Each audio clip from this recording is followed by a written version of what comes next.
Welcome to EntreProgrammers Podcast, the podcast for developreneurs, the podcast where you get to be a fly on the wall listening to real conversations of three developers trying to tackle the challenges they face as entrepreneurs. All right, we're live, and Chuck is rebuilding his microphone from scratch. Pretty close to something like that. Something like that. There's always issues. Something, yeah. Imagine if you had like a call with like 12 people. It would take you 2 hours to get started. Yes. Okay. Now everybody restart your computer. Okay. Now everybody unplug your camera and plug it back in. All right. Now everybody. And then there's always like someone like coughing into them, like like someone needs to mute. Hey guys, how's it going today? I don't hear anything. I don't know what the problem is. Get down from there, you little shit. Mommy's on the phone right now. John used to get busted when we were at Track About because he would be on his treadmill. Oh yeah, yeah. Larry was not. He used to always ask me inclination and speed. Man, it feels weird to be back in my home, in my office. I've been on the road for such a long time. And then next week I'm on the road again. I think next year I'm not traveling. I'm just going to stay. In fact, I'm not even leaving my office next year. I'm just going to stay in my office. Cut a hole in the floor and just poop and pee right there. Just maybe I'll leave the office to go to the bathroom. Okay, maybe for that. So how's it going, guys? What's going on this week? Whole lot of nothing. I think I've had a total of like 6 hours of actual work this week, and the rest of the week has just been chaos. It's been really frustrating. I'm finally not sick, which is good. Yeah, I spent all day yesterday being a 10-year-old kid again and getting a very specialized tube put in my left ear, which required me being put under for an hour. Oof. Oh wow. So yeah, I spent the whole day basically doing nothing. Showed up to that at 8:30 in the morning, and then spent the rest of the day just sitting on my couch. Every now and then I would play video games or watch a movie, but mostly just sitting there. Nice. That sounds like the right mindset to do a product launch. Yeah, totally. Exactly. We had our, I don't know if you heard, Derick, we had our first white labeled product launch. So we did this JavaScript course, and we did okay, like on the launch itself, but man, we learned something, which is quality check. Like it was just, I still have to go through the entire thing, but I didn't I spot checked the content when we were first had the idea pitched to us, and it looked great. And then, we got so many complaints from people. So we got a lot of refund requests and stuff. So I sort of assumed that it was going to be of the same quality without going. This is one of the things, like, I think Josh and I both have this weakness, is that we're like not good at checking the quality of things.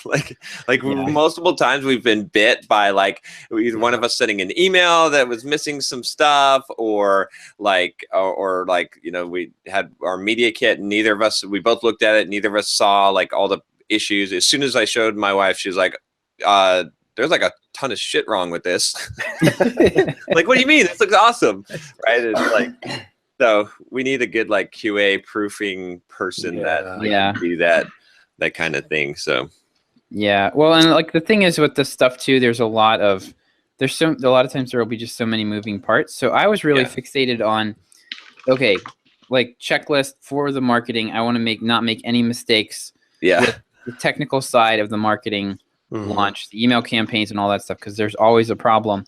I executed that flawlessly. Exactly. Yeah. This was like my marketing effort was absolutely flawless. We just forgot to actually have a product to sell. Oh no. So I did have one. There was one goof that I did where I uploaded all the files to Zaxa. Mm-hmm. Well, no, I uploaded them to Amazon. So we use Amazon S3, and then you link them up in Zaxa, and they can download it that way. And I uploaded all the files, and I linked them all in Zaxa. But all the Zaxa page builder thing is this long ass page. It's like the track about client configuration page, which was like 37 pages of size 1 font with 1,000 checkboxes and drop lists. And... What I forgot is that at the bottom of that, there's a save button. Oh yeah. So I attached everything, and I didn't hit the save button apparently. So the first person bought it, and they're like, "There's only one file here. What's going on?" So I quickly fixed that, and that was the one oversight. I ended up with another item on the checklist. Yes. For the launch, but aside from that, it went really well. We're trying to fix. We're going to have the author fix some of the quality problems, and we'll see. I mean, I want to go through the content again and make sure that we don't need to pull it completely. Yeah. But it's a lesson learned. Like you try to and again, this is that mistake, right? It's like before you automate something, you really have to do it manually yourself. Mm-hmm. And so I think Josh and I were both trying to be a little bit too hands off. We have another guy that Josh has been training to do like the marketing and kind of really do the project management. And we should have just been a little bit more hands-on before, because handing it off to him is automation. And so we hadn't actually done a white label ourselves. So I think that's where we kind of fell down. Yeah. But that's, hey, it's going to happen. And it's funny though, because like when you have this happen, it's like this huge, like you're like, oh shit, I've destroyed my reputation. It's gone. It's gone. It's gone. It's gone. I sent out this email to everyone. This course is not the quality that they expect. They're never going to buy anything from me again. And then you're like, well, how many copies of the course did you actually sell? Well, it's like 100. Yeah. So like, we're getting thousands of new subscribers per month. We 100 people maybe think that we're scam artists and that we suck. And we can do some damage control on that 100 people, but that's really a drop in the bucket. It's really not like the end of the world, but it feels that way. It feels like, you feel bad, like putting out something that's not good, especially when I've done so many Pluralsight courses and the level of, quality that I put into those, people are kind of expecting that, but it's a small thing. So it's easy. This is one of those things where it's like, you got to like keep your keel, because it's easy to go off of the cliff. It's so easy to be like, oh, fuck that. Let's just drive off the cliff. It's like a minor, there's just a bee in the car. It's okay. It's not even going to sting you. It's just buzzing around in the back. Do not drive off the cliff, John. Like, it's like the bee. All right, So you got to just roll down the window and let it out. Yeah. Yeah. I think it was Wednesday. So okay. So for me, this has just been a long week. I've been sick. I got this serious chest cold, and then I'm still doing that. I'm finishing up that crazy workout program, which is probably making the chest cold worse. It probably is, but I'm not quitting now because I'm only 2 days from the end. And so so I'm sort of like run down from that, and then this hits, and I think it was Wednesday. I'm like, John, I don't know. I think I'm just gonna pack it in here. Like I was seriously like at my wit's end. I'm like, okay. So we had the author fix. So he went through the whole course. People were complaining about like bad editing and some bad sound quality on some of the files. And then we also had people. So that was like one level. Then we also had some people complaining because it was the content was too simple, and then other people complaining that the content was too advanced. So and strangely, line 1 was too simple. Line 2 was too advanced. They both are kind of right. That's yeah. This porridge is too hot.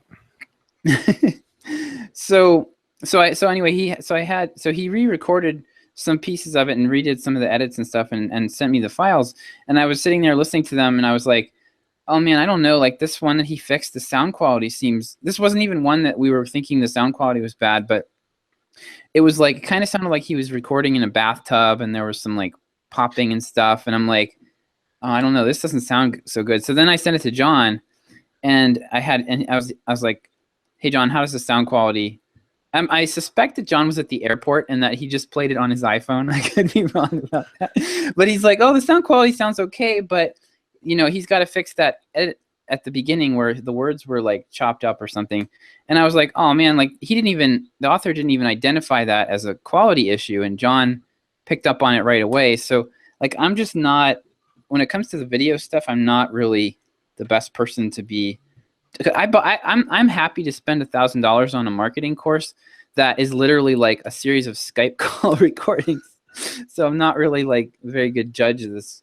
But the quality level here needs to be a lot higher than what I'm used to. Well, even that is fine. Like the problem that I'm sure you're familiar with this, Derick, doing a lot of editing as well, is like people don't understand how to edit audio, and so they don't get the fact that like you cannot edit a word in. Like, you can, but you really shouldn't unless you're really good at this and you have like the same mic distance and like you know that you can get the sound and inclination the same. Instead, so what a lot of people do is they say, oh, I repeated this word here, or I said the wrong word. Let me just record that one word and I'll insert it there. And it sounds really weird because the volume levels are different. The inclination is different, the intonation and your what you have to do is you have to re-record the whole sentence or the paragraph or whatever it is. Right. And really what you should do is when you're actually recording, you just double take it right there in the... Without stopping.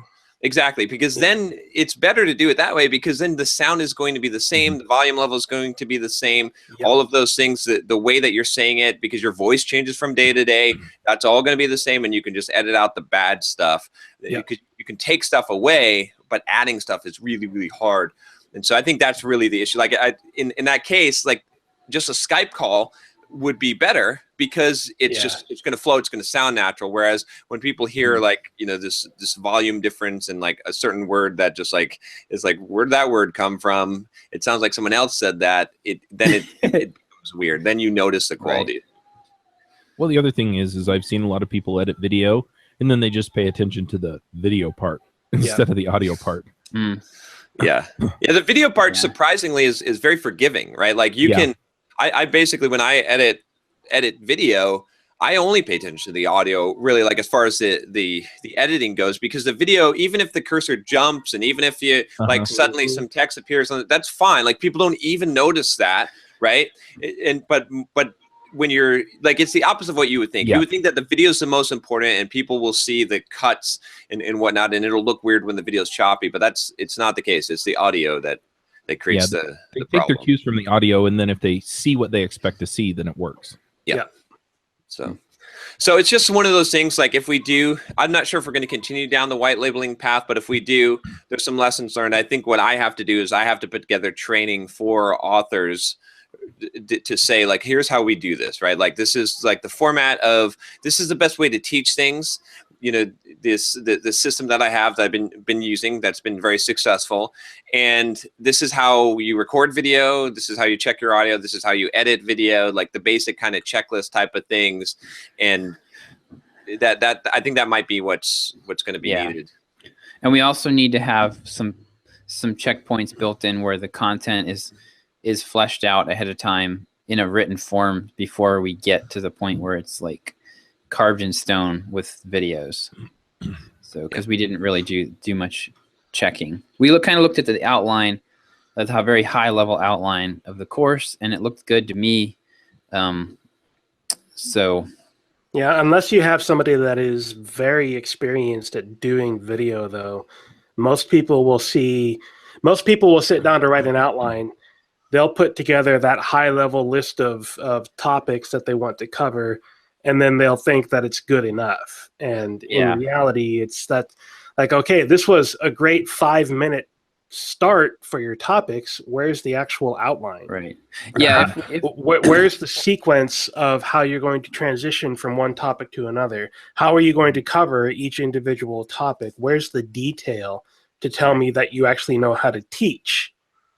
Yeah. If we continue down this path, I think what we're going to end up with is like a franchise approach where we're like, John puts together like a train the trainers type of course, where we have, and we give them like, all right, here's the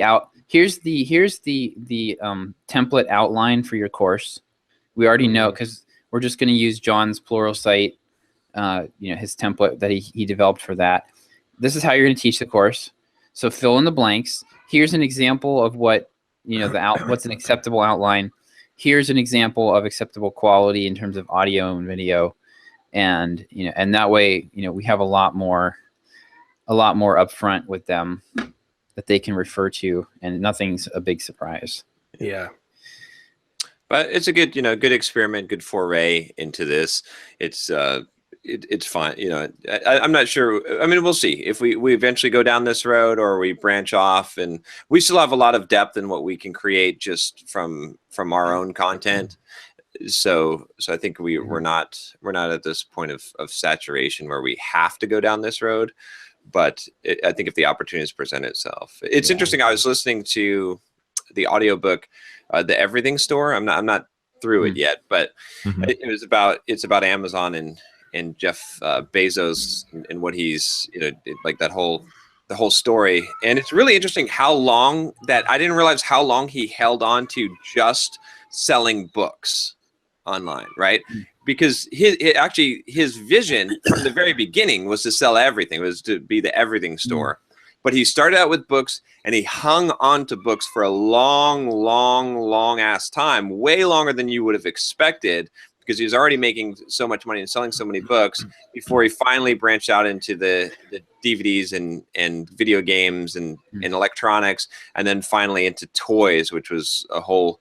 But it kind of just reinforced to me to think about, like, especially sometimes when I think about the YouTube and just serving the software developer audience and stuff, it's like, no, wait till like the opportunity really comes, right? So like, it's the same thing. I think even with these white labeling ones is like, right now, let's just focus on growing. And like when we hit either a problem, a block where we're not able to grow anymore, or we hit the opportunity where it just becomes like natural, then that's when you make that move. So.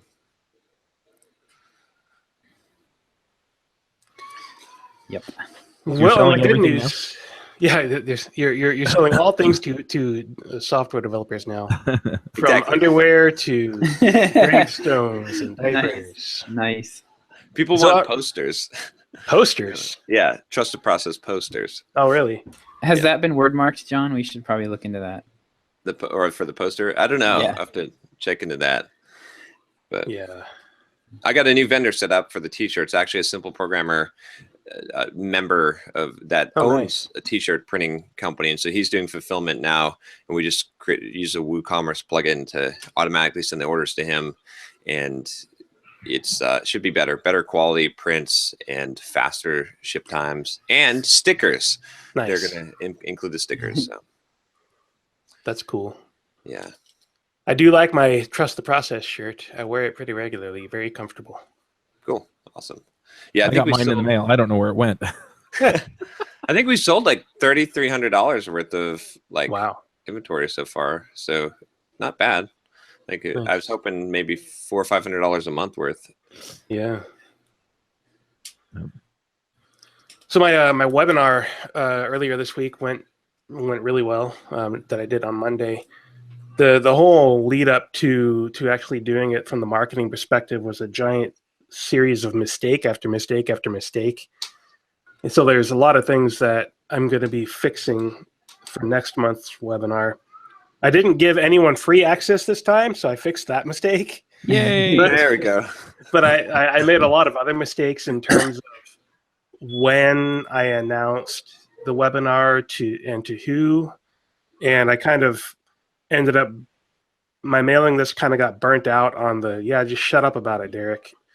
We already know, kind of, because it went on for so long, and I started it way too early, and so at the end, right at the end, I ended up selling 23 seats total, and about half of those came in the last 3 days of 3 days before the webinar actually happened. So 580 some odd bucks total out of that. The session itself went really well, had a lot of great Q&A at the end, including several people asking about Watch Me Code subscriptions and stuff. Nice. So I got to talk about that during the video.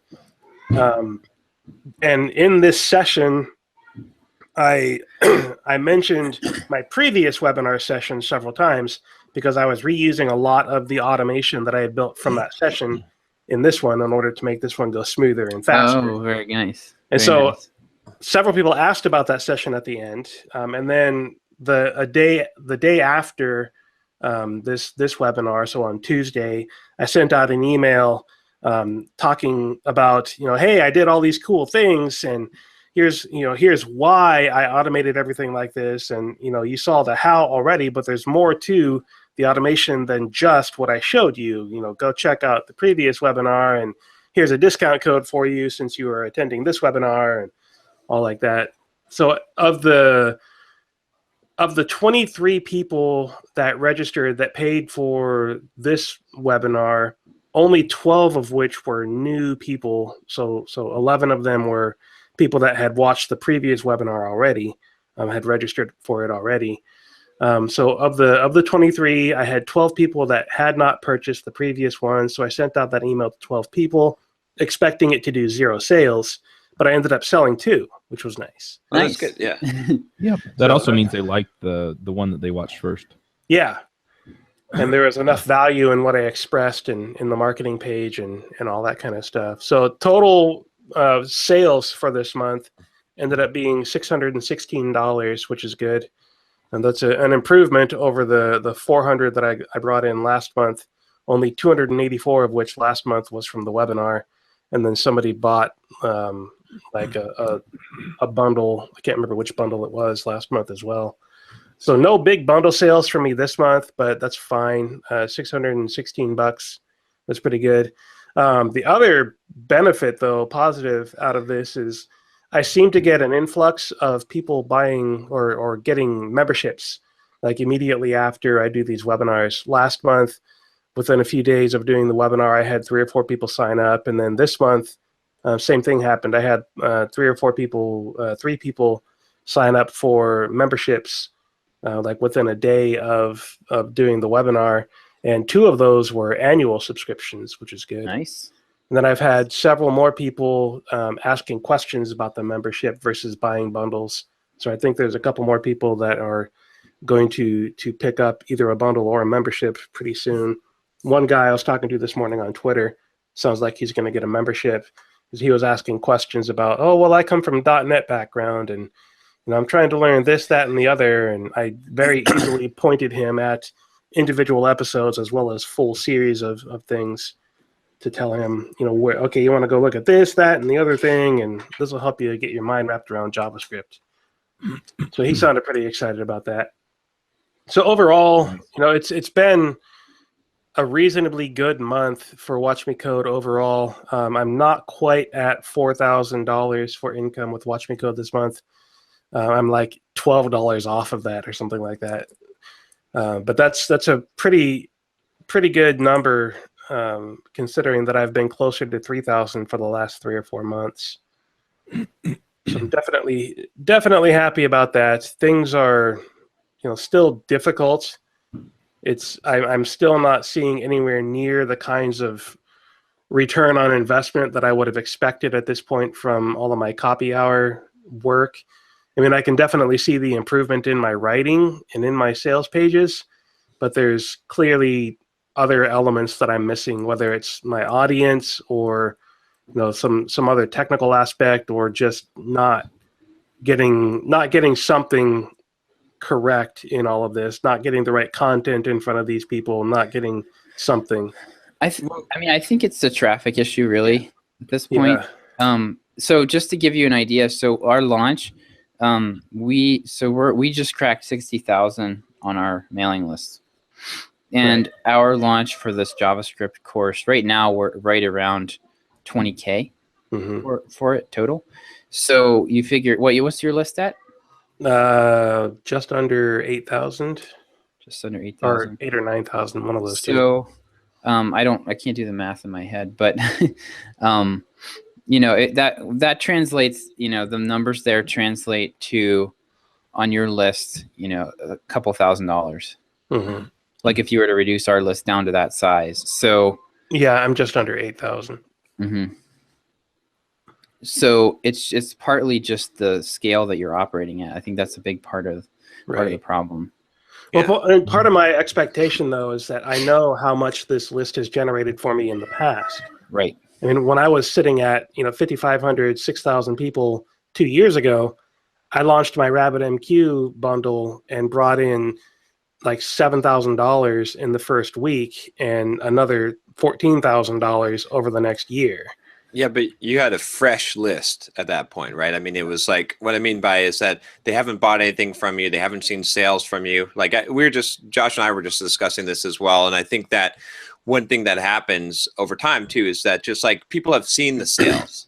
They've seen how you do sales, right? Like the first time they're hit with it, it's going to be most effective. But if you've gone through 3 sales sequences or you've seen it before, and plus other people are doing it now, so it's not right. I mean, we created some stupid podcast where like we tell people how to do this, right? So people have like software development. When we first came in and was doing this in the software development community, no one had ever seen this kind of advertising before, right? Because it didn't exist in this industry, but.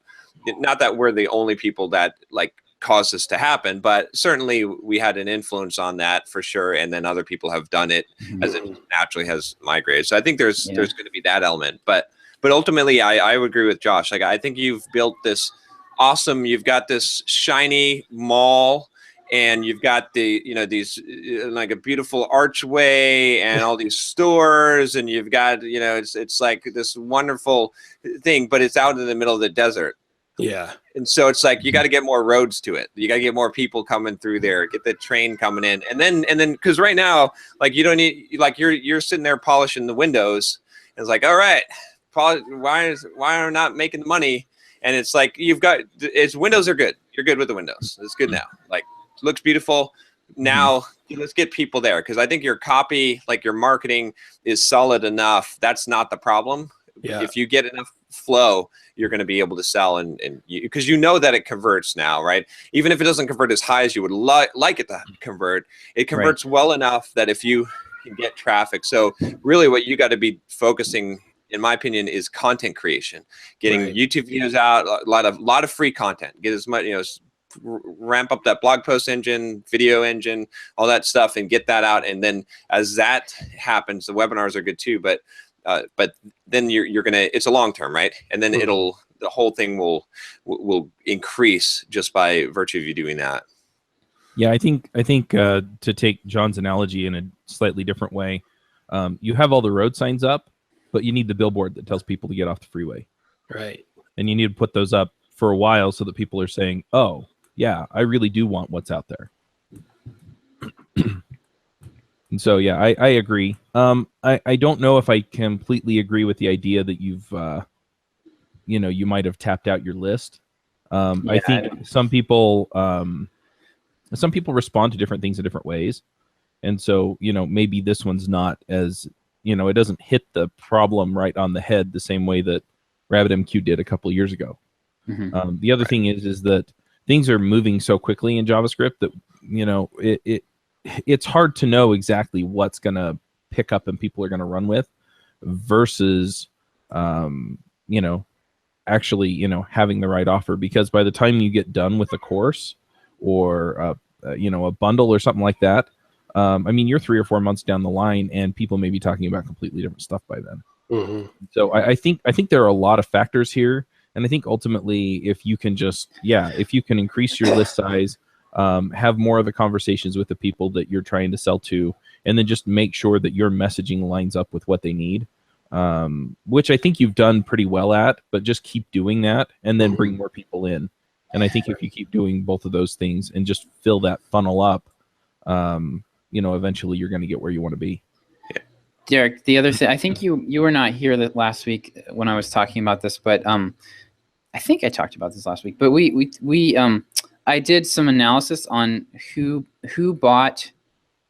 actually bought our JavaScript course. Mm-hmm. And there were 2 emails that we sent out. The first 2 emails of the actual, like, hey, the product is on sale sequence actually used the word JavaScript in the title of the email, in the subject line. So when I went back, I looked at who opened those 2 emails versus who didn't, and how likely were they to buy. And what I found was that the people that opened the emails with the word JavaScript in the title were 30,000% more likely to buy the product. Okay. So basically, if you did not open those 2 emails, it was basically 0. I mean, it was like the conversion rate was like 0.017% versus like 5%. Yeah. So what you've done with your list and the Docker stuff is something similar.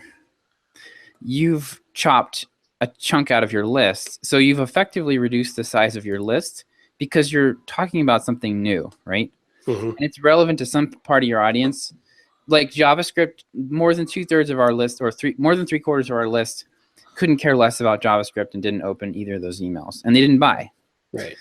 And so you've got a subset of your list that's interested in Docker, and that's your real audience for right now. If you continue down this road, and so you don't have a list. Effectively, you have a list of 3,500 people or 3,000, not 8. And as you grow, you'll pull some people in. You'll be able to convince some people that Docker is pretty cool, but that's a longer process. Right. Yeah, because you actually have to change perceptions in order to sell there, which is difficult. It might be interesting experiment for you to do a course, a bundle that would be something about like that would appeal to everyone on your list. So something like programming fundamentals, or like concepts like design patterns, or something where it's like really understanding, or computer science, like understanding big O notation and algorithms, or something along those lines, where or that something that would appeal to all JavaScript developers of whatever level, even if it's something maybe more soft skills, like career advice for JavaScript developers or something like that, and see how. I think you'll definitely get but what Josh is saying is right on. Yeah. And if you do like the the YouTube podcast approach where you're focusing on Docker, then that makes you're going to grow that part of your list, and you'll that seems to be the fastest growing thing that you have your claws in right now. So I think it still makes a lot of sense to pursue it, even though your current list is not biting as much on that. Yeah, I think it's definitely where I need to be right now. It's pulling in a lot more new subscribers than any other topic. Yeah, that's for sure. I mean, there are people that are coming to watch the code right now just for the Docker stuff, and then they're seeing everything else and going, "Wow, this is great." Yep. That's good, and that's good. That's a very good strategy, right? I think that's something that we have to use at Simple Programmer, because we can't, people are not searching for the best stuff that we have, right? But we give them something, and then they come in, and then they say, "Oh, hey, that's interesting. I like this. I could improve my life. I didn't think about that." So. Yeah. And actually, one of the guys that I've been talking to found me through my JS Jabber podcast. He tweeted out the episode a couple of days ago. I favorited and retweeted his tweet, and then he's been looking at the site and asking questions for a couple of days now. Nice. Yeah. So the Keep track podcast of those questions too. Yeah, I am. I'm tracking all that. There's one of the guys that signed up for an annual membership. He got into Slack right away, and he's been asking a lot of really good questions about Docker. And some of that's going to turn into episodes in my the next series that I'm adding to Docker. But also the guy has been he's given me a full page, like wall to wall, top to bottom, full page of testimonial, basically, just through his questions and responses inside of the Slack. It's been kind of like, all right, dude, calm down, but at the same time, it's like, yes. So that's good. Lots of good things happening. On the client side of things, my client work, I've got client work lined up at this point with my healthcare client. So I am gonna work my way out of the stupid credit card debt that I have.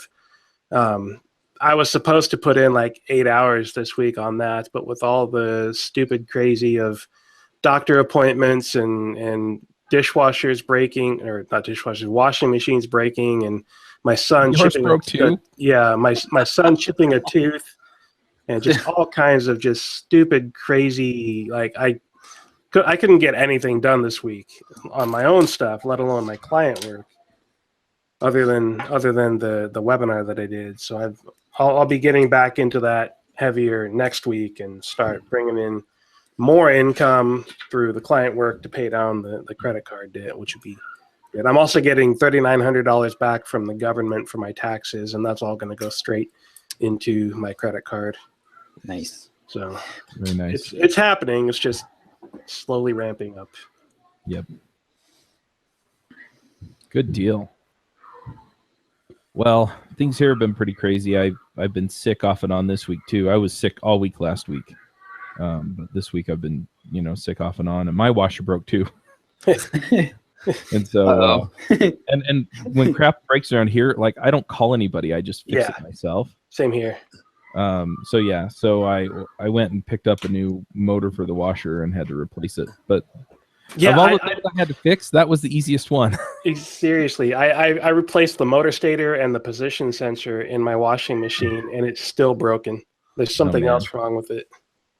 Yeah, I just replaced the motor. It would cost me like $60 or something. But yeah. Anyway, so I mean, today I'm just trying to figure out what I want everybody to get done over the next 2 weeks, and I think I'm just gonna basically give them all a list and say, look, this one thing is the most important thing that I need done over the next 2 weeks, and I kind of had a couple of breakthroughs this week. One of them was on Wednesday. Jamie, my business coach, lined up a webinar for her coaching clients with a guy named Justin. I don't remember. Timberlake. Yeah. Justin Crane. And he's a financial planner guy, but he's got a bunch of other stuff going on.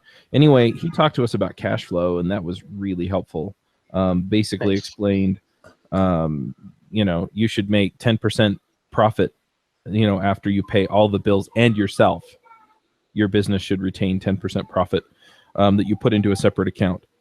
And then he broke down, cost of goods sold and things like that. And then basically explained that, that's what your budget should be based on is, whatever's left over after paying yourself and paying your expenses and paying and putting away 10%.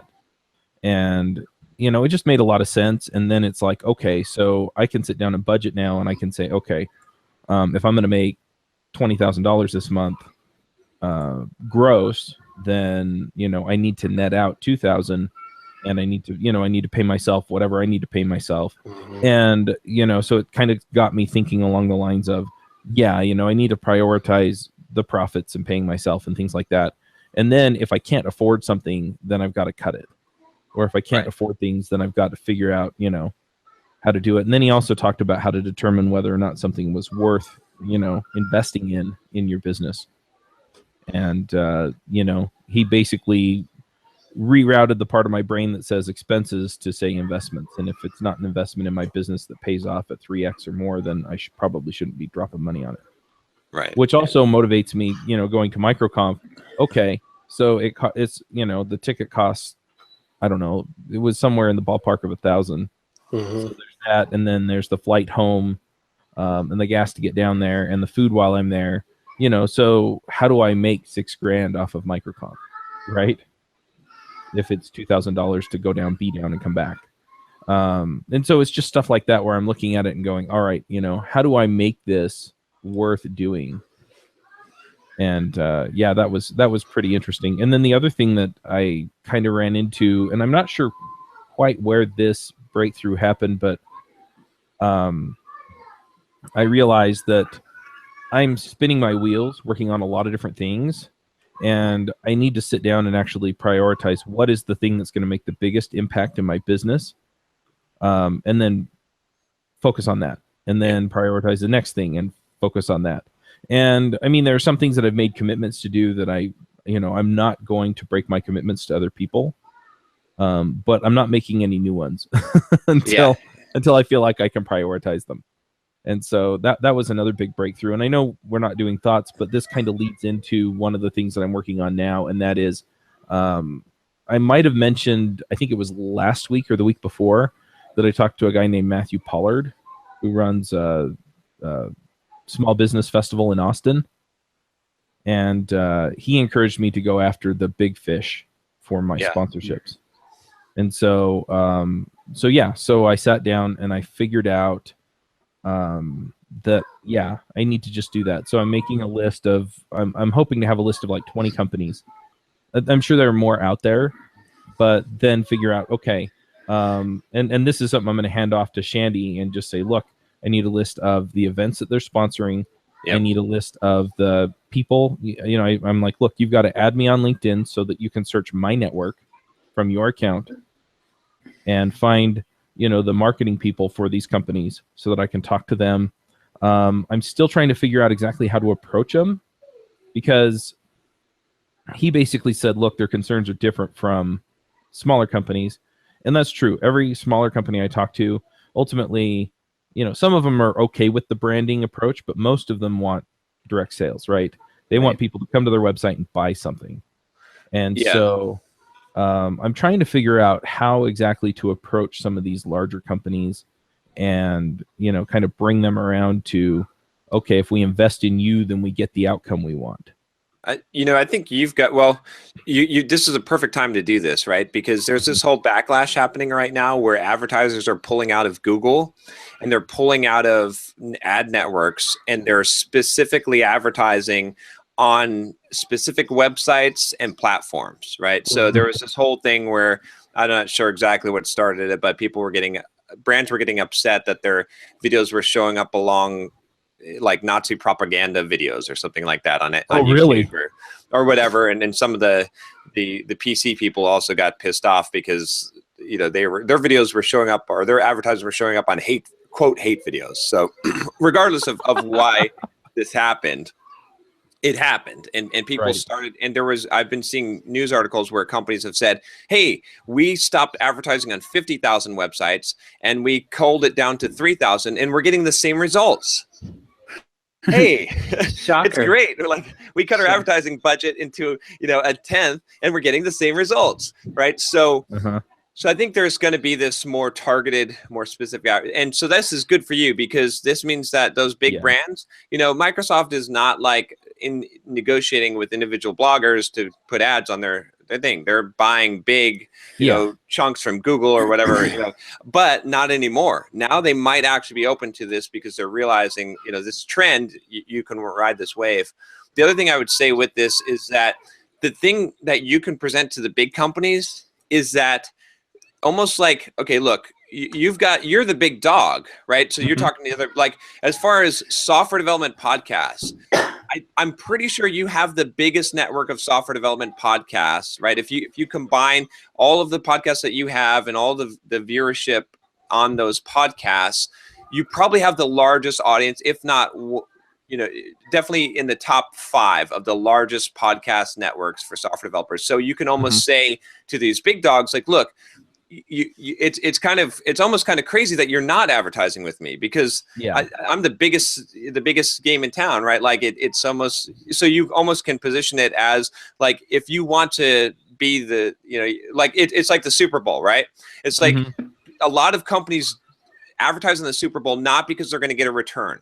They know they're not getting a return, but if they're not there, then they're losers, right? It actually negatively impacts their brand to not be, like, if it's like, oh, why couldn't GoDaddy do a Super Bowl ad this year? I guess they must be going down, like whatever. So I think that you can kind of appeal to that to say, look, this is like, this is a premium. This is I'm the guy. Like, I have the network. It's only growing, and so if you're not here, well, you must not be a big dog. The other thing that's happening is I had a conversation this week with a potential sponsor for us that has they basically have completely pulled all of their display advertising like banner ads and stuff, because over the last 2 years, their results from those have completely tanked. Mhm. So because of it's ad blockers. Right. People, especially in the programming niche, we have a higher than typical ratio of people that are using ad blocking. Yeah, I have one. I have two. I have AdBlock and I have Privacy Badger. Yeah. Yeah, that makes sense too. And the fact that I host all of the banners, like the images on my own website, means that they don't get screened out. Mm-hmm. One thing that I ran into though is Microsoft has been throwing money at us for a little while here. So basically they, they've paid for iFreaks and JavaScript Jabber to go to Build, and then to, what was the other one? Ignite, and then Connect. They sponsored a handful of shows. Like, they actually paid for us to do an extra episode of JavaScript Jabber. And I in turn paid my co-hosts. But when I talked to our contact over there, and I was like, okay, so, what kind of outcomes are we looking for here? Because, there's the exposure, but what kinds of exposure do you really want? Is it for Azure? Because that's what they paid for the episode for. Or is it for the events? Because all of these things, including those episodes, were focused around events that Microsoft either put on or was going to put on. One of them they had to reschedule, and so we actually took out all the references to the event, but still put the episode out.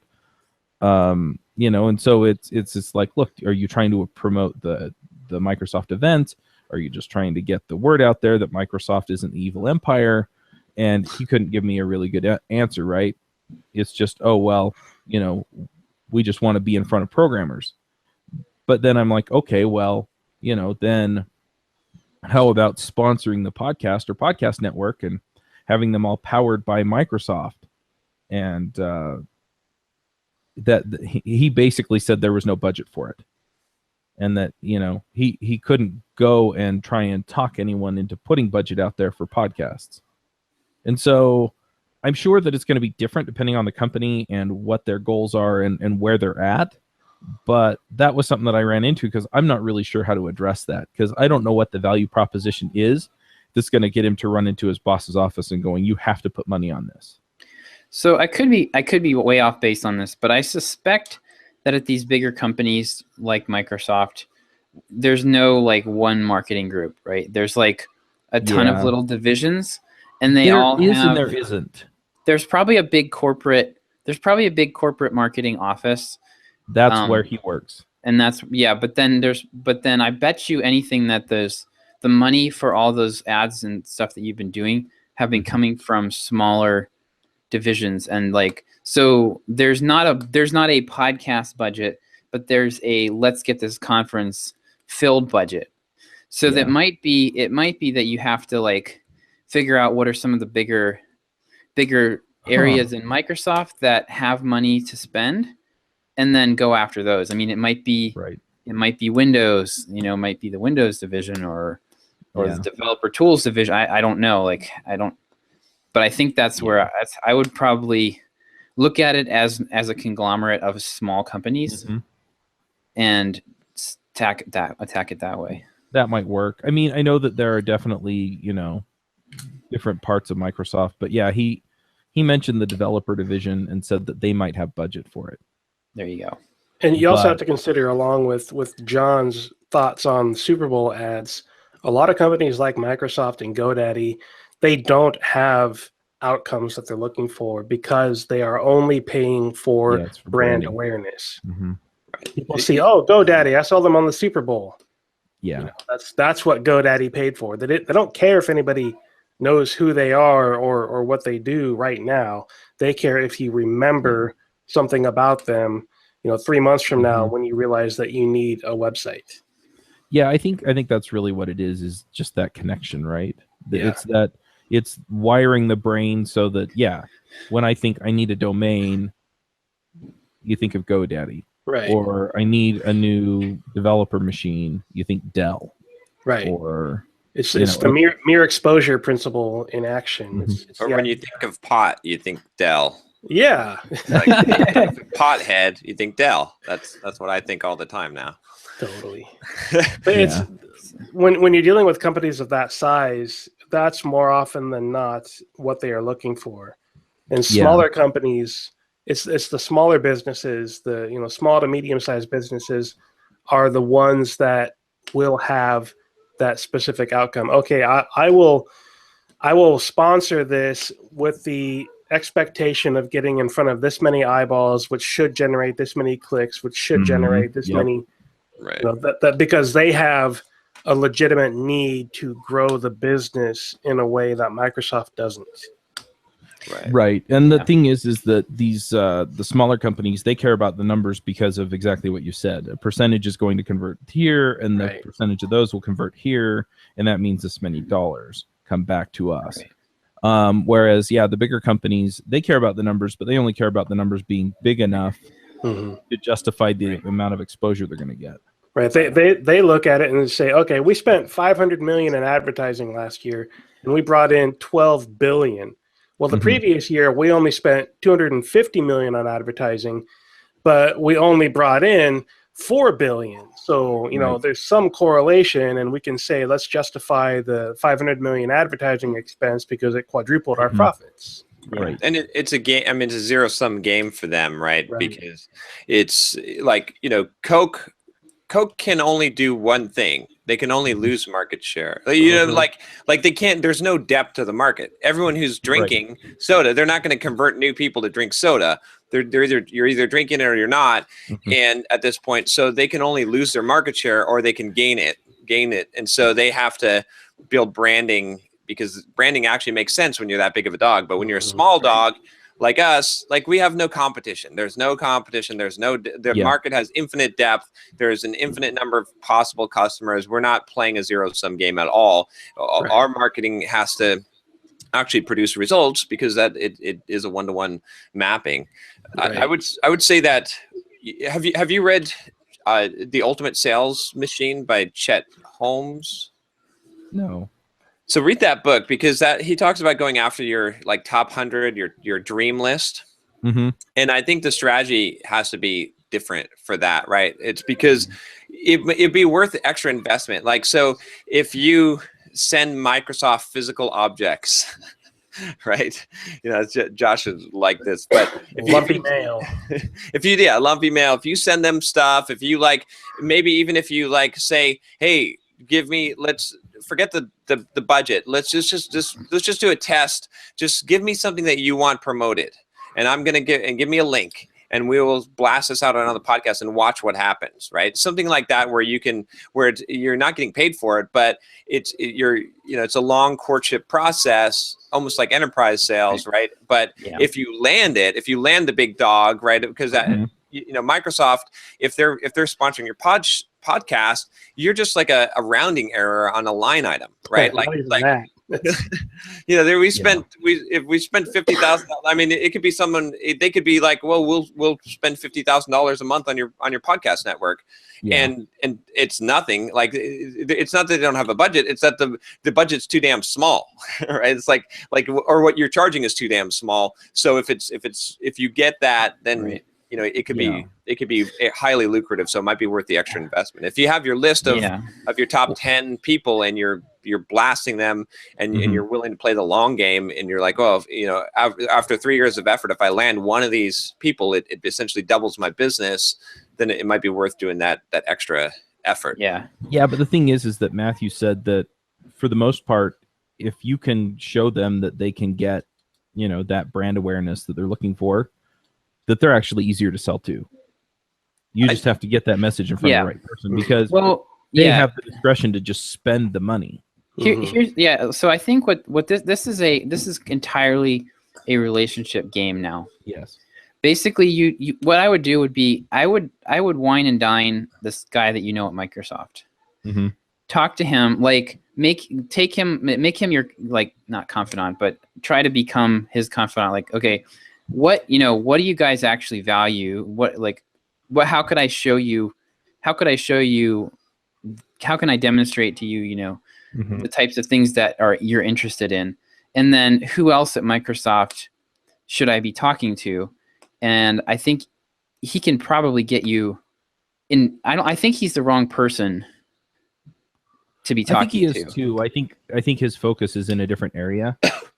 Yeah. And then he's just the one that they kind of saddled with the podcast stuff last year, because I think what happened is .NET Rocks came to them and said, hey, look, let's invite some other podcasters in and do this thing. And so they went to their corporate marketing team and said, who's going to take this on? And they assigned it to him. Now, I don't think he resents us. In fact, he seems to like us and we get along fine. You know, we're friends. But yeah, I don't think he's necessarily positioned to make the kind of investment in the podcast that I want to get from Microsoft. He sounds like he's pretty close to the bottom of the totem pole too. Is that and true? If he's already paying for .NET Rocks, there's 90% of his budget. Yeah, I don't know exactly what he's paying them or anything, but yeah. I've talked with Richard and Carl a few times about back when I was doing Signal Leaf, and they didn't give me actual numbers, but from the way they talked and the general ballpark that they were speaking in, I mean, their podcast alone is going to bankrupt most medium businesses. Yeah, their sponsorship rates are hundreds high. of thousands a year.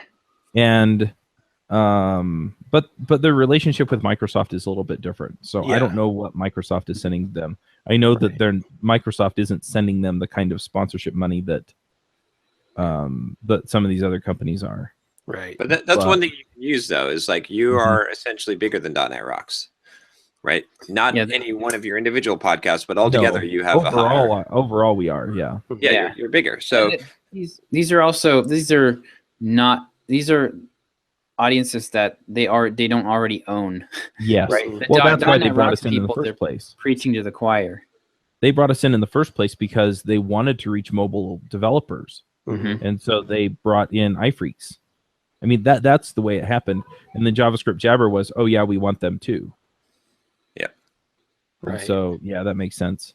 And I think a lot of this is just, you know what? Hey, look, let's sit down, because the other thing he told me is instead of selling sponsorship packages, like to sit down and just figure out what is it that you actually want. So, for somebody like Dell, for example, we could say, look, how do we convince people that they want their next development machine to be a Dell?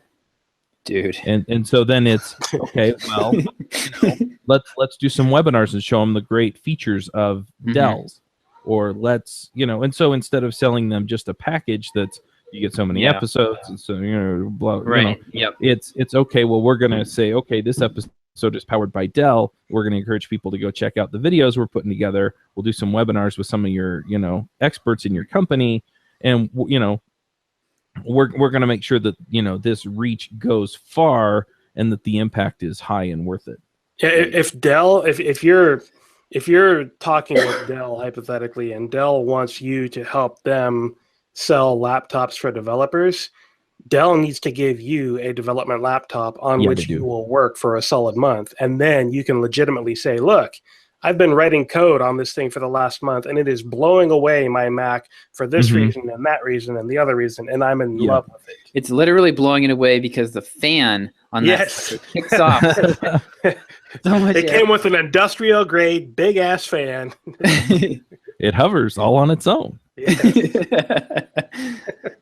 I ride it to work every day. It's just me up the stairs. But yeah, the other thing, Chuck, might be to go and reach out to some of the developer evangelists at Microsoft for the different, especially the web, the web and Azure. Yeah, I have one of them that's on Adventures in Angular. Of course, he just got hired over there. Okay, yeah, well, use those, those are your ins. So yeah, I'm sure that the web evangelist team has a budget, and that's true. They're all doing their own thing, marketing their little corner of the world. So yeah. Well, this particular person is going to be at NGConf next week, so I probably won't be able to reach out to him until for two weeks or so. But yeah, that's a good idea too. And it'll be enterprise sales cycle again too, right? Because it's they might not have the budget now, but if you're earmarked for the budget for next year, if you can follow up and just like that enterprise sales cycle, because it's a big ticket item, then that would be the way. Yep. Did you read $1 Million Consulting? No. His approach, his general, this is a different ball game, but his general approach, I think, would be pretty solid for this, because he's dealing with, I mean, he was dealing with big, major, huge companies, and he was really good about, nurturing them along for 2 or 3 years and then getting a $10 million deal put together. And some of the approaches in there, I think, would be beneficial for this. It's like the best kind of corporate salesy type of book that I've come across. Yeah, that makes sense. You could try the anti-sponsorship. You could try like bad things. Bad things will come out of my mouth if you don't pay me money. They'll pay you to stop. Yes. Nice. So one other thing that I'm struggling with really quickly, I know that we're already over our time, but that is, so writing some of these emails and stuff is kind of tough. And I keep thinking I want to go through something like Copy Hour, but I don't have time right now. Neither do I, but I force myself to do it. Yeah. Are you talking emails to my list? To your list. To sell this stuff. The hang up that I have, because I keep thinking, okay, well, maybe I'll just hire a copywriter. But the big hang up that I have there is that I want to tell my stories and I want to share my experience, and I don't know if I can find a copywriter that will be able to convey what I want to share or understand kind of the technical and industry issues that are out there. And so I keep getting hung up on that, but it would be nice to outsource some of that so that I don't have to worry about it. And so I keep going back and forth. Do I try and find somebody, or do I just bag it and suck it up and do it myself? I think it would be very difficult to find someone. Yes. You're going to have to find, like, the best case scenario would be. You're going to have to clone Josh. I mean, like, I've been working with Dan. Dan has picked up, he's a programmer. He's picked up on a lot of this stuff and is able to do it. You're going to have to find a programmer who's also a really good communicator and train them to be a copywriter, which, it's difficult and expensive. And the problem of sharing your stories is really is a real problem. Yeah. When I was working in the chiropractic market and I wasn't allowed to talk to the client, oh my gosh, it was torture trying to write emails for that, because this guy I knew he had all kinds of great experience to share, but I didn't have access to any of it. And so I would end up like scouring his videos for like any crumb of an anecdote, and then I'd try to, elaborate on it and make it into a full email. But I mean, the best case scenario there is you probably would have to do some sort of videos. That's what, like with me and John produces so much content that I'm able to dip into that and recycle pieces of it. The question I would have, though, is, are you trying to solve a problem that you don't have? Because, I mean, you're like 90% of your revenue, I'm just throwing a number out here, it comes from podcast sponsorship. So to invest here, I'm not saying at some point that you don't invest in this area, but I don't think you're going to get very much return. I mean, if you're sending emails, like, what are you selling by the emails, right? I mean, with Simple Programmer, our entire business model, or most of it, like the biggest percentage of our revenue comes from product sales, which come from email sales. So it makes sense for us to be strong in that area and to do that. But in your case, right, I'm not saying don't send emails and don't tell your story and don't sell through email, but I'm saying like probably what you're doing is probably good enough for now. So I don't know if I would if you're going to move the needle, it's not going to be by increasing your copywriting skill or hiring a copywriter. It's going to be by expanding the podcast reach, bringing on new podcasts, bringing on new conferences and things like that. So I really wouldn't worry about it yet. Yeah, I think you're probably right. I mean, the thing is that, I keep thinking that if my emails were stronger, I could sell more conference tickets, or I could sell more, Slack signups or things like that. And so it seems like it would be a pretty immediate win because I could, but the thing is I can write those, at least the initial drafts of those emails myself, and then I can just bring in a copywriter to kind of, shape the message a little bit more nicely or something like that. You could do that. I wouldn't do that though, honestly. Speaking from the experience of having tried to outsource a lot of my marketing to someone else last year, and someone who I saw on, I saw them in person 2-3 days a week. We talked a lot over Slack and in person and everything else. And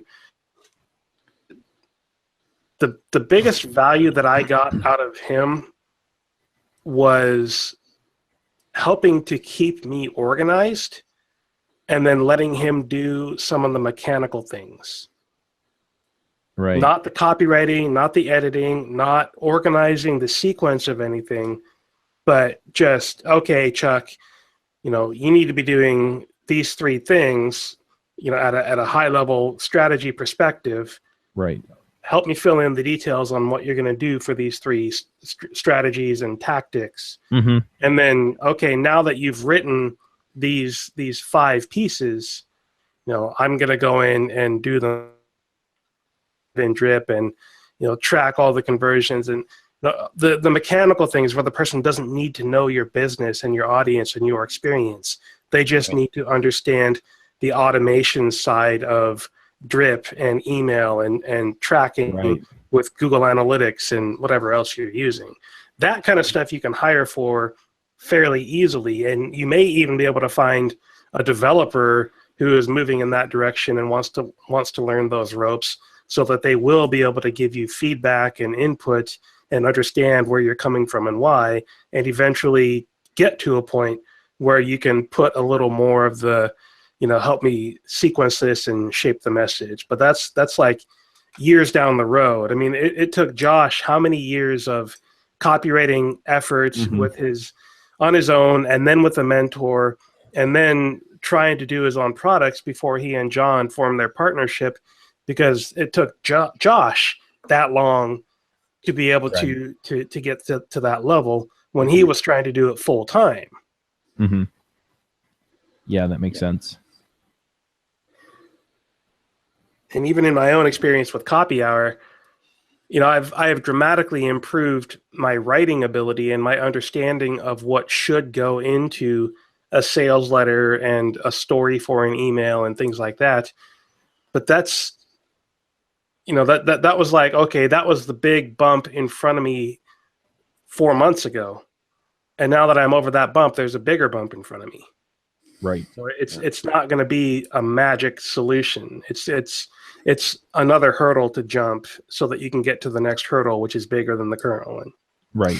Chuck, honestly, so I taught last fall, I did that copywriting, the email course. And it was funny because, so I realized that I think I had about 22 students sign up for it. About half of them already kind of had things down. Right. And they just didn't have the confidence that they did. Mm-hmm. And it was just from reading the emails that I sent out all the time. Like they just kind of had the format down, and it took once they got into and they were practicing it a little bit more, it just started to click. It started to click for them. And I think like you've been doing this for a while now. You've got some. I'm assuming you're doing consistently, at least somewhat consistently. Then you're probably you're probably further along than you think.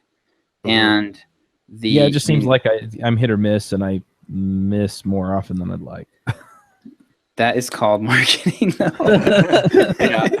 We had okay. So in the sales emails that we sent out for the JavaScript course, it was hilarious. Like we sent out 4 emails. The first one sold like 25 copies. The second one sold like 10. The third one sold 1. I'm not kidding. I thought that was a really good email. And then the fourth one sold like 40. Mm-hmm. It's just kind of how it goes. Yeah. And really, like, you've kind of got a lot of the low-hanging fruit here, as far as you've got a time-limited offer. You know, you've got a pretty good handle on what your audience wants. Right. And you're writing emails and sending them. I mean, like, seriously, that is yes, you can improve. Yes, you can improve the results beyond that with copywriting, but in your case, the bigger win is probably going to be growing your audience, because that is where because really most of your money comes from your podcasts, and growing your audience grows that, and it lets you sell more conference tickets. Yeah.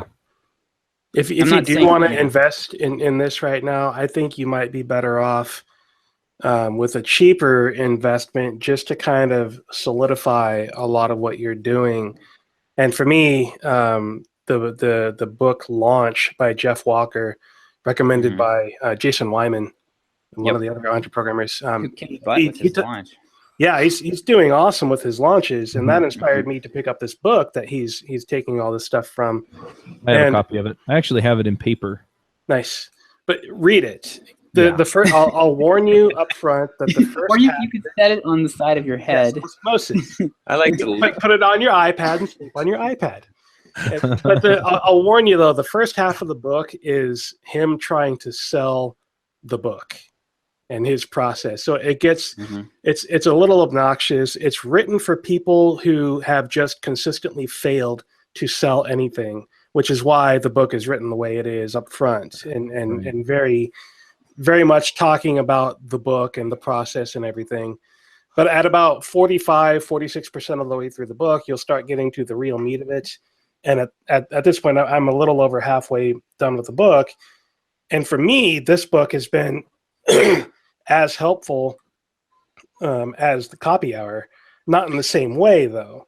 Yeah. Not through the grueling work and the significant improvement in my writing, but just for the simple, okay, I've done all of these things in the past, and now I see how he is recommending that I line these up and put these together in slightly different ways that I think could have a real impact in how well my launches actually go. Right.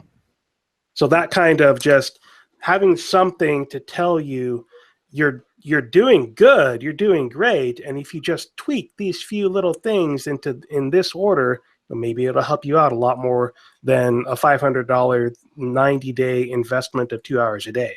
Right. Yeah.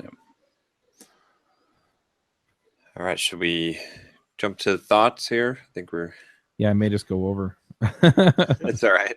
Twice with the equipment snafu. Sorry. So I'll two demerits.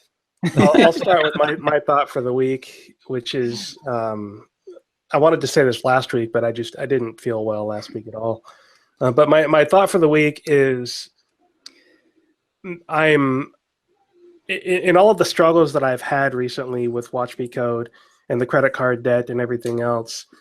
I am deliberately trying to shift my focus, especially with the copywriting stuff and the marketing stuff, shift my focus away from, the pressurized, this has to work, or, I'm going to go bankrupt.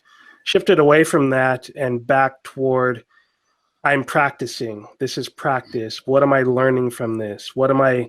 How am I going to be able to improve next time?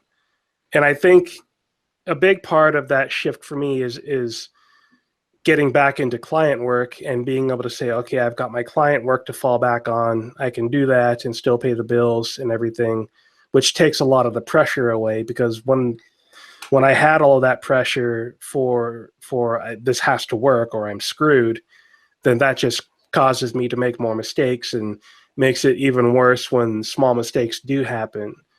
So shifting the mindset from this has to work to I am practicing for the next launch. I am practicing for the next launch. I am practicing for the next launch. That getting that mindset drilled into my head has helped me to see what I'm going to do better next month instead of just focusing on what I did wrong this month. Yep. Mm-hmm. It's in poker we used to call it scared money, right? It's like if you exactly if you got $1,000 and you put $1,000 on the table, Yep. you're playing too conservatively, and then when you take risks, you're trying to make it all at one time, and you just You're play taking poorly. huge risks. Yeah. But if you got $100,000 and you put 1,000 on the table, you're playing optimal. You're not influenced by that. So yeah, I agree with. Yeah, that scared money. That's exactly the phrase that had been running through my head for the last 2 weeks.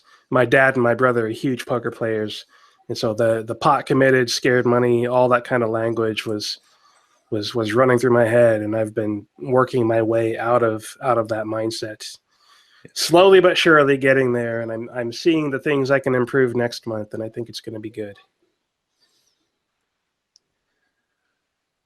I'll segue off of what you said because I've got something similar, which is the idea that a lot of people have been talking about and questioning what is success lately and comparing themselves to others. And I think it's good. One thing is just to think about, like you said, about it being practice, right? It's like, because really in my mind, the definition of success, like the definition, what we should all redefine success to be, is that success is not like a amount of money or an amount of accomplishment. It is you maximizing your potential given your current set of circumstances in the hand that you've been dealt, right? And only you know if you've achieved success, because I get it all the time. People say, "Oh, John, well, how could you're too hard on yourself. You're beating yourself up. You're so way more successful than I ever hoped to be. So if you're failing, then how, what does that mean for me?" And my answer is always, you don't know what my standard for me is, right? Like, I know my potential, and I know when I'm falling short, and I know it may look like I had a great day or I had a great run or whatever, but I know that I should have been here in my potential, but I was here. And so I haven't succeeded. That's not success for me, right? Success is, and so I think it's really important to understand that success is not that. It's not a score sign, because you can always compare yourself. I mean, hell, there's so many. I was reading Elon Musk's biography, right? And like, you can get depressed, and you can say, "Oh shit, I can't believe all the money that he was making, the success that he was having at this young age, and all this stuff. How can I ever measure up to that, right? No matter what I do, I don't even have enough time on earth to do that." And you can be disappointed. But if you think about success in terms of what your potential is at any given moment, based on what your situation is right now, not what happened in the past, who cares, right? The moment is now. What it is now, where do the cards lie? Where do the chips lie now? And what cards are you dealing with in your hand right now? And how can you play that the best? That's success when you're consistently doing that. So I think that's the whole, my focus of success is, like I said, is maximizing my potential, giving my circumstances. And that doesn't involve comparing to others. It doesn't involve, and when you think of it that way, then like you're saying, Derick, I think everything becomes a practice. Because if my goal is to make $1 million, okay, then when I don't do that, I fail. That is not success. It's failure. But if my goal is to maximize the potential that I have, then I realize that failing is a way that I learn and I progress and I improve myself, and I'm taking the shot, I'm taking the risk, because it's all just practice. Because it's all like the whole mechanism, my whole goal is not the result, or the result is not the end result. It's the means. I want to actually improve myself. I want to improve my capacity, my capability, and exploit my potential. And when that's the focus, then everything is like,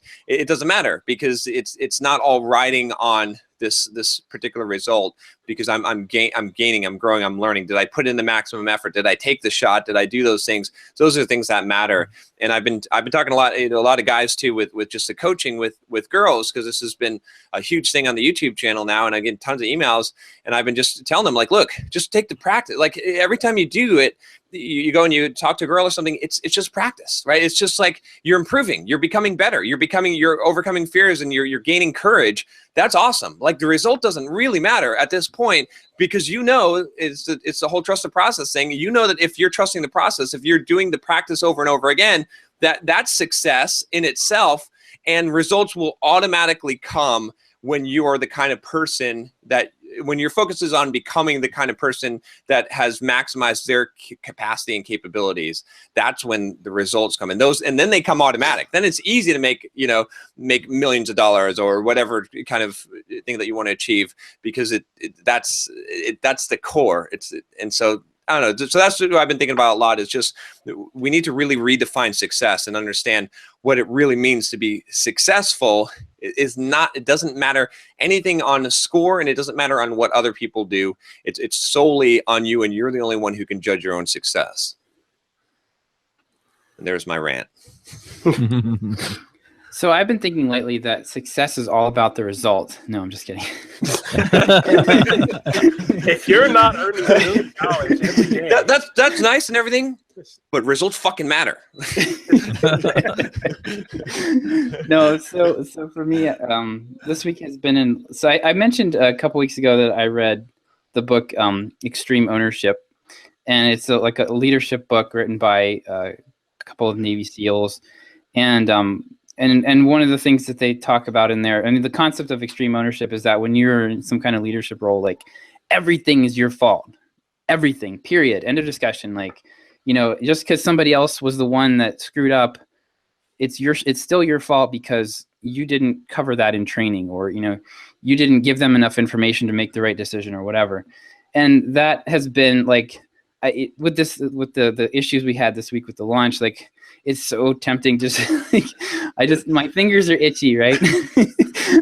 and no, I need to take the hit on that. It's my fault. I should have, there were a lot of things I should have done that I didn't do, and that's just how it goes. So, and when you have that attitude, it creates an atmosphere, I think, on the team where other people are willing to step up and own their piece of the problem, because because they don't feel like the people at the top are gunning for them and looking for a fall guy. So It's been a growing experience.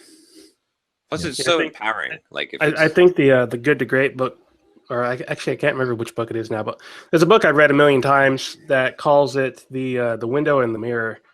And when you have success, you look out the window and you see the people on your team that have enabled that success. And when you have failure, you look at the mirror and you ask, what did I do wrong? Yeah, it's empowering, because otherwise you're like, if you say that you're not responsible, even when you're, you could really justify that, you have no power. If it's nothing you could control, if it's a force of nature, then there's nothing you can do about it. You're just a victim of your circumstance. But if you take the ownership and say, no, it doesn't matter what happened or what someone else failed or didn't do, I'm taking responsibility. Now you have action that you can take. Mm-hmm. It's funny, we talked about that a few times, John, just from the standpoint of the value on freedom and autonomy. And I think that mindset that you have there really comes out of that, right? Where it's, if I'm not taking responsibility and I don't feel like there's anything I can do about it, then it's not just a victim mentality. It's then I'm not free to act. Right. Mm-hmm. And yeah, that's what kind of sounds off to me is, even if there's a major earthquake here or something like that, I'm not responsible for the earthquake, but I sure am responsible for what I do to pick things up after it knocks my house down. Right. And even you can even it's funny you said earthquake, because I was just thinking that, and I was like, how could you be responsible for an earthquake? And there is actually an answer for this, right? I mean, it's a little bit far out there, but global warming? You're responsible because you didn't invent a machine that could prevent an earthquake or detect an earthquake ahead of time. Like, you could have done that. You had the capability. I mean, you could have done that, and that would have prevented your problem, right? So you're technically responsible in some way. Like, what I mean? You can't.